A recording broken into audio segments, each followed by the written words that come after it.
আমাদের সংস্কৃতি, আমাদের সংস্কার সর্বদা থাকবে আমাদের সাথে। ভারতের মহান গ্রন্থ আর কাব্যের সম্পূর্ণ সংকলন। সাবস্ক্রাইব করুন তিলক। असंशयं महाबाहो मनो दुर्निग्रहं चलम अभ्यासेन तु कौन्ते वैराग्येण च गृहते।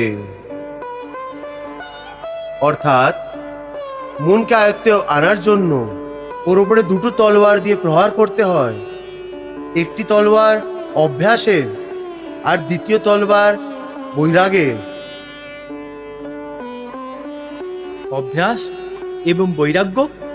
হ্যাঁ, অভ্যাস এবং বৈরাগের। দেখো অর্জুন, অভ্যাসের অর্থ হলো ক্রমাগত অভ্যাস।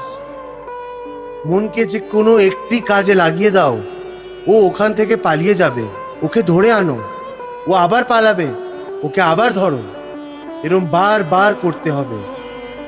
যেমন ঘোড়ার নবজাত শিশু একটি মুহূর্তের জন্য স্থির থাকে না, প্রত্যেক মুহূর্তে এদিকে ওদিকে দৌড়াতে থাকে।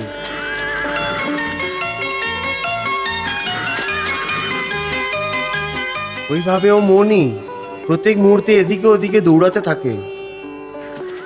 একটি চঞ্চল ঘোড়ার মতো মনও বড় চঞ্চল হয়।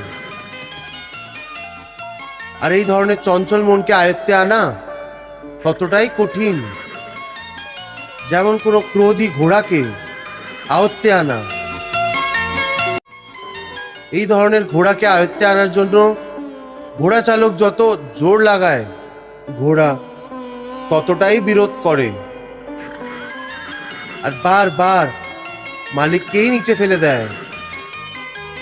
কিন্তু যদি ঘোড়সওয়ার দৃঢ় সংকল্প নেয়, তাহলে শেষ পর্যন্ত ওই ক্রোধীর ঘোড়ার ওপরে বসে সওয়ারি করতে আরম্ভ করে দেয়। ব্যাস, তারপর ওই ঘোড়াই মালিকের নির্দেশ অনুযায়ী চলে।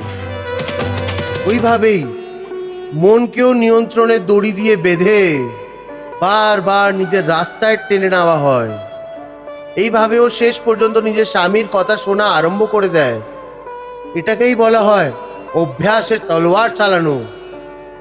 যদি অভ্যাসের তলোয়ার চালিয়েই মূল রাস্তায় চলে আসে, তাহলে ওই অন্য বৈরাগ্যের তলোয়ারের কি আবশ্যকতা?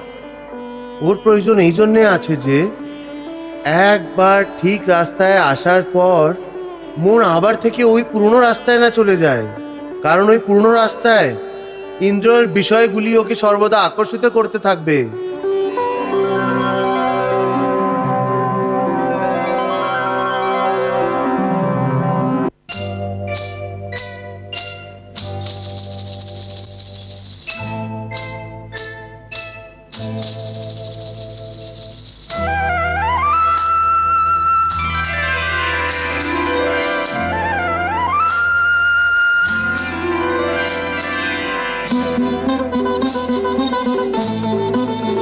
মিথ্যে, ভোগ, বিলাস আর কামের তৃষ্ণা ওকে আবার নিজের দিকে টানতে পারে।